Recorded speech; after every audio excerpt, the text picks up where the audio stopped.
तो दोस्तों welcome in discover Rajasthan keep discover keep learn. आपके दोस्तों जो राजस्थान के भूगोल के बहुत सारे टॉपिक हो चुके हैं, तो एक आधा टॉपिक रहा है बस, फिर आपकी भूगोल पूरी नए जिलों के अनुसार यहाँ पे कंप्लीट हो चुकी है, जो आपके सभी एग्जाम में यहाँ पे इक्वली काम में आने वाली है। आज अपने दोस्तों राजस्थान की सिंचाई परियोजनाओं वाला टॉपिक स्टार्ट कर रहे हैं। इसमें आज अपने सिर्फ और सिर्फ बहुउद्देशीय परियोजनाएं है ना, वो ही करेंगे यहाँ पे। ठीक है। और इसके बाद नेक्स्ट आपके जैसे इंदिरा गांधी नहर है, वो अपने अलग से पढ़ेंगे पूरा नए जिलों के अनुसार।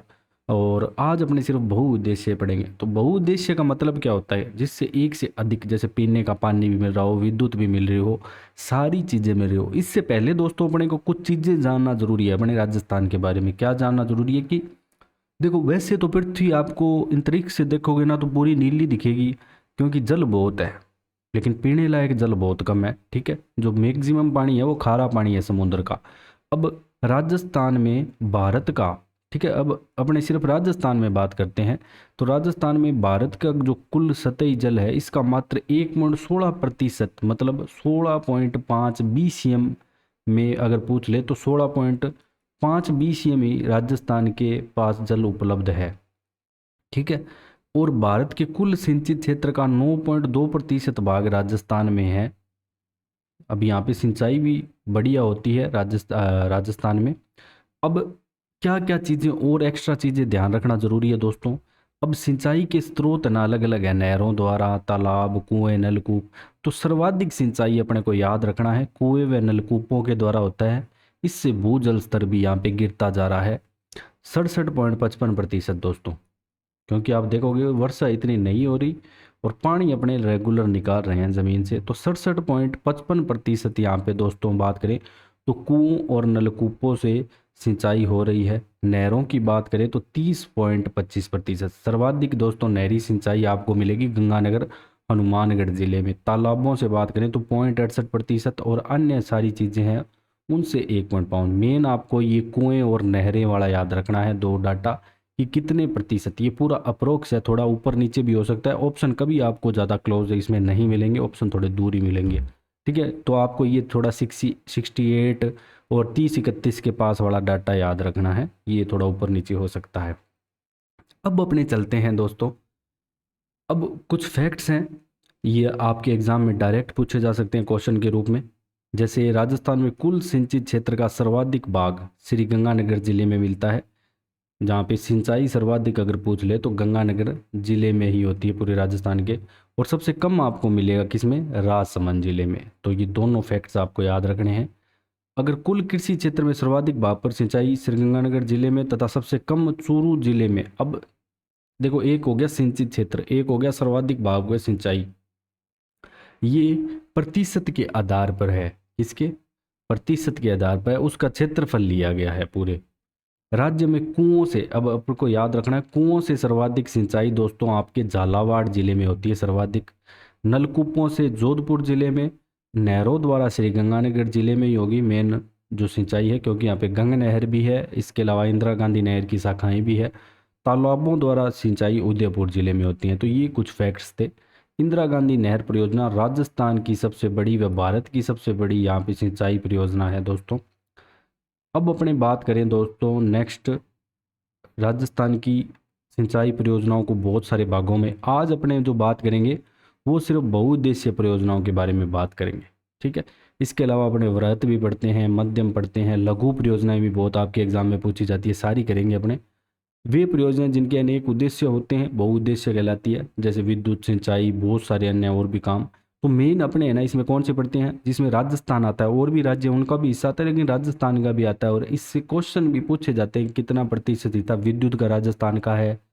तो मेन आती है इसमें बांकड़ा नांगल, व्यास, चंबल, माही, बजाज सागर परियोजना।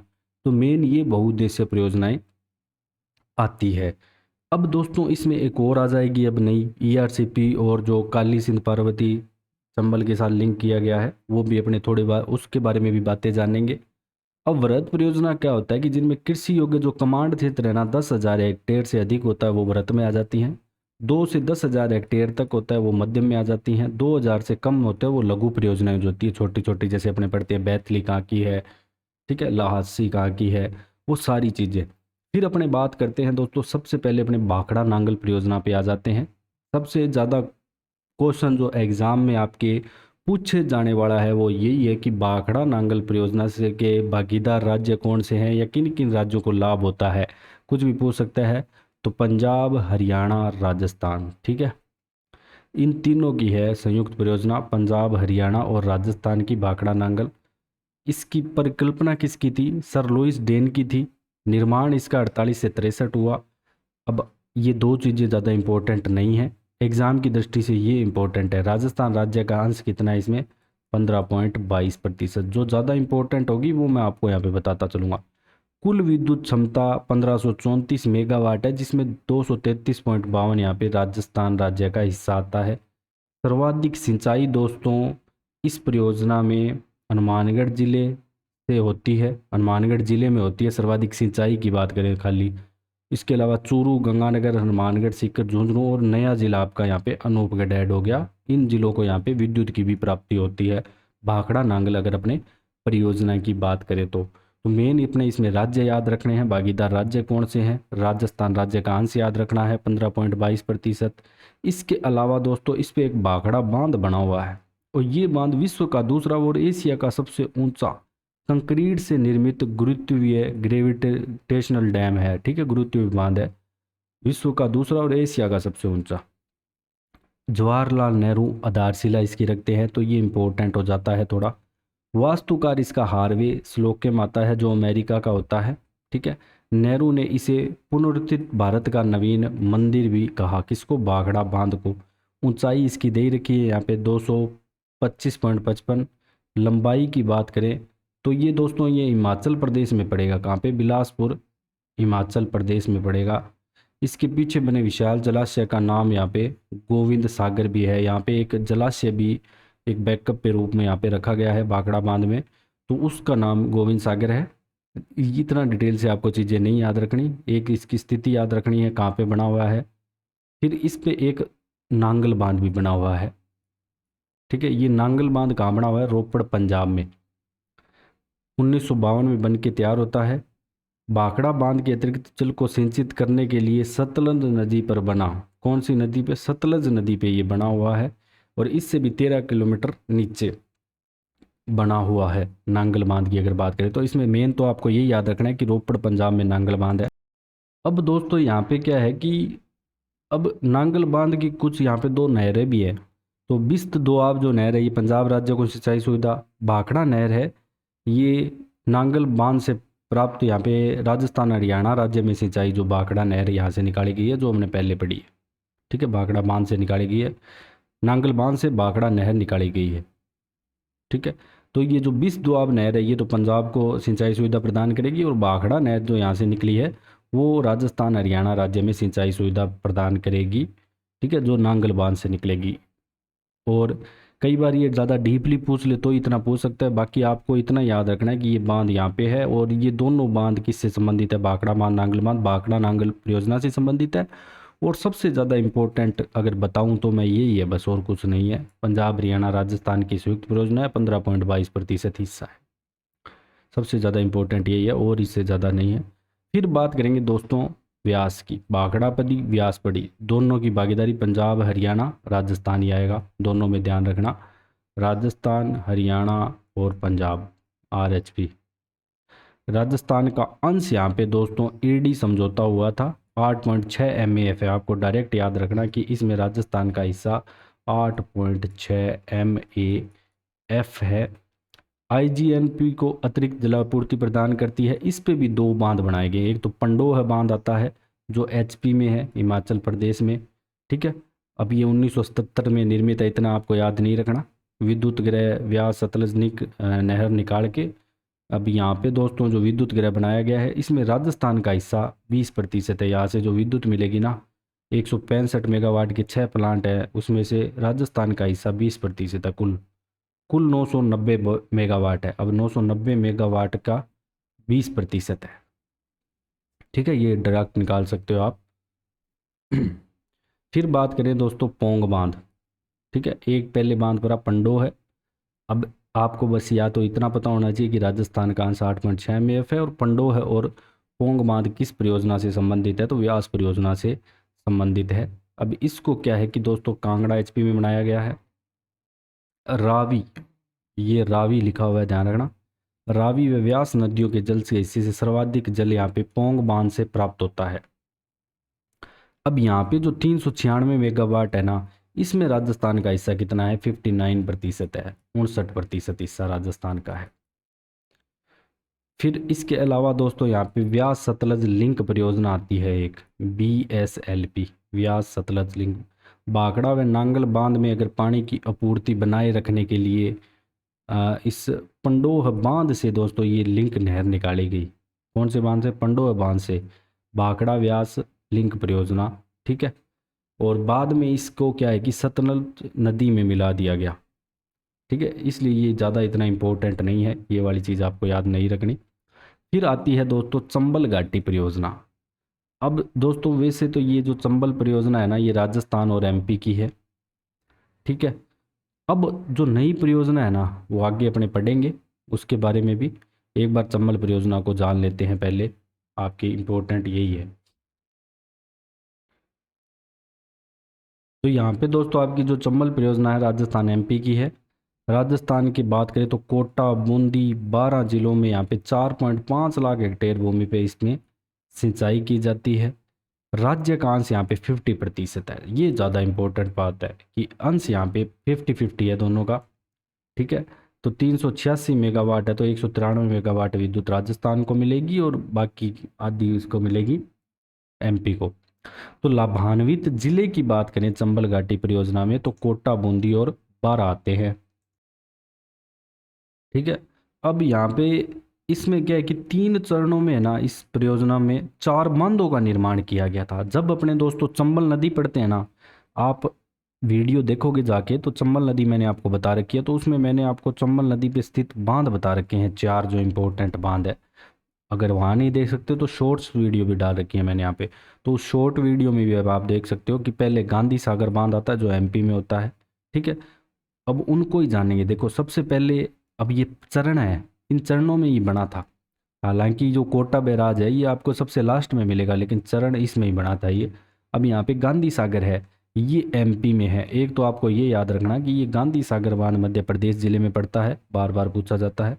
कोटा बैराज की बात करें तो इस बांध से विद्युत उत्पादन नहीं होता, सिंचाई हेतु इसमें 2 नहरें निकाली गई है, एक तो बाई और एक दाई, इस नाम से ही है। लाडपुरा, कटुल, केशोराय पाटन, इंद्रगढ़ व बूंदी, ये सारे बूंदी में आते हैं।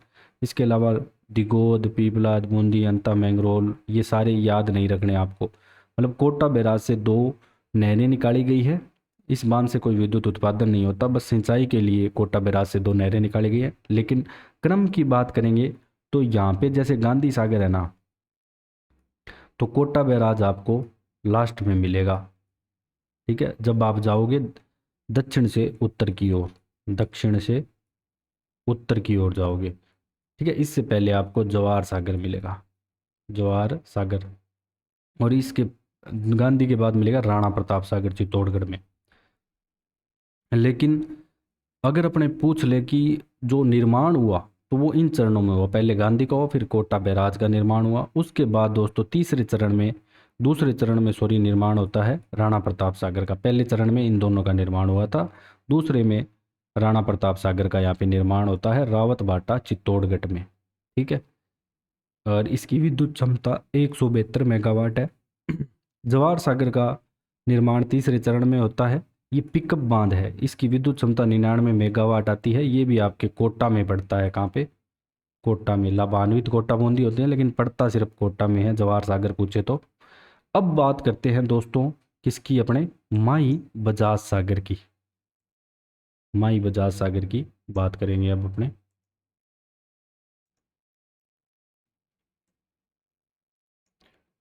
वन सेकेंड, ठीक है, ये थोड़ा सा इसका अलाइनमेंट बिगड़ गया था। देखो दोस्तों, जो माई बजाज सागर परियोजना है ये किसकी है? माई नदी दोस्तों निकलती MP में से है। हमने पढ़ा था कि उल्टे U आकार में बहने वाली नदी है माई नदी, MP में से निकलती है, राजस्थान के डूंगरपुर बांसवाड़ा में बहेगी और निकल जाएगी बाहर, ठीक है। और अरब के सागर में अपना जल ले जाती है। लेकिन अपने पढ़ रहे हैं माई बजाज सागर परियोजना। तो ये संयुक्त रूप से किसकी है? राजस्थान गुजरात की है। पहली बात तो यही ध्यान रखोगे, मोस्ट इम्पोर्टेंट है, जो आपके एग्जाम में बार बार पूछे जाने वाली बात है वो यही है कि राजस्थान और गुजरात की है माही बजाज सागर परियोजना। राजस्थान कहाँ से? यहाँ पे 45% आता है। सबसे ज़्यादा इम्पोर्टेंट बात यही है ना, 50 उसमें चंबल में 50 था, यहाँ पे 45% आता है। विद्युत क्षमता की बात करें तो 145 मेगावाट आती है समस्त विद्युत राजस्थान की। लाभान्वित जिले, अब एक चीज़ इसमें खास बात क्या है कि यहाँ पे राज्य का अंश 45% है, लेकिन विद्युत क्षमता मतलब ऐसे पूछ सकता है कि कौन सी ऐसी परियोजना है जिसमें सारी विद्युत में हिस्सा राजस्थान का। अब यहाँ पे 100% विद्युत राजस्थान को मिलेगी इस माई बजाज सागर से, ठीक है। बाकी में हिस्सा 45 है, लेकिन सारी विद्युत यहाँ पे राजस्थान को ही मिलेगी। लाभान्वित जिले बांसवाड़ा डूंगरपुर है। इस परियोजना पे भी आपके 3 बांध आते हैं दोस्तों। एक तो बजाज सागर बांध आता है जो बांसवाड़ा में मिलेगा, याद रखने हैं। कागदी पिकअप बांध आता है, ये भी आपको बांसवाड़ा में मिलेगा। और कडाणा बांध आता है जो आपको गुजरात में मिलेगा। तो ये तीनों बांध किस नदी पे है? डायरेक्ट पूछ सकता है, तो माई नदी पे आते हैं ये तीनों बांध, बजाज सागर, कागदी और कडाणा बांध, ठीक है। तो ये 4 बहुउद्देशीय परियोजनाएं थी, बहुउद्देशीय परियोजनाएं। अब अपने एक करंट वाली परियोजना के बारे में और यहाँ पे दोस्तों थोड़ा जान लेते हैं, ठीक है। जो आपकी करंट की परियोजना है उसके बारे में देखो। अब यहाँ पे क्या हुआ कि ये परियोजनाएं अभी वर्किंग में है, पूरी तरह से स्टार्ट नहीं हुई है। 13 जिलों को लाभान्वित करने के लिए राजस्थान सरकार, कह सकते हैं पूर्व वाली सरकार, ईआरसीपी की पूरी प्लानिंग कर रही थी, लिया लाई थी, लेकिन लाई नहीं थी, लाई यहाँ पे करंट गवर्नमेंट है इसको, ईआरसीपी को। अब इस योजना को दोस्तों कौन सी योजना से कन्वर्ट कर दिया? एक तो केन बेतवा नदी लिंक परियोजना के बाद ईआरसीपी देश की दूसरी नदी लिंक परियोजना है, ठीक है। नदी लिंक परियोजना की बात करें उत्तर प्रदेश वाली केन बेतवा के बाद। अब इसमें क्या किया गया दोस्तों? पार्वती काली सिंध चंबल नदी के साथ यहाँ पे ईआरसीपी जो पूर्वी राजस्थान नहर है जिससे 13 जिलों को फायदा होने वाला था, उसको पार्वती काली सिंध के साथ ऐड कर दिया और अब यहाँ पे 21 जिलों का फायदा होगा, ठीक है। अब यहाँ पे अलग अलग बांध भी बनाए जाएंगे, इसकी पूरी डिटेल आएगी जब अपने आपको बताएंगे सारी चीज़ें। अभी इतनी डिटेल है अपने पास कि कितने जिलों का फायदा होगा ये याद रखना है। केंद्र सरकार का हिस्सा ध्यान रखना, इसमें दोस्तों 90% है। राज्य की हिस्सेदारी यहाँ पे 10% है। और ये किस किस के मध्य है? राजस्थान और एमपी, ठीक है, इनके मध्य एमओयू हुआ है। और भारत का जो जल शक्ति मंत्रालय है, इन तीनों के मध्य यहाँ पे त्रिपक्षीय एमओयू साइन हुआ है। ये सारी बातें जनवरी से आने लग गई थी। अभी तो अपने को यही याद रखना है कि 21 जिले यहाँ पे लाभान्वित होंगे और केंद्र की हिस्सेदारी 90% है, राज्य की हिस्सेदारी 10% है। अगले लेक्चर में अपने जो और परियोजनाएं हैं वो करेंगे, इंदिरा गांधी नहर भी लेके आएंगे। अगर आपको हमारे द्वारा पढ़ाया गया कंटेंट थोड़ा बहुत भी दोस्तों पसंद आ रहा है तो ज़्यादा से ज़्यादा शेयर करें, सब्सक्राइब करें। So thanks for joining discover Rajasthan.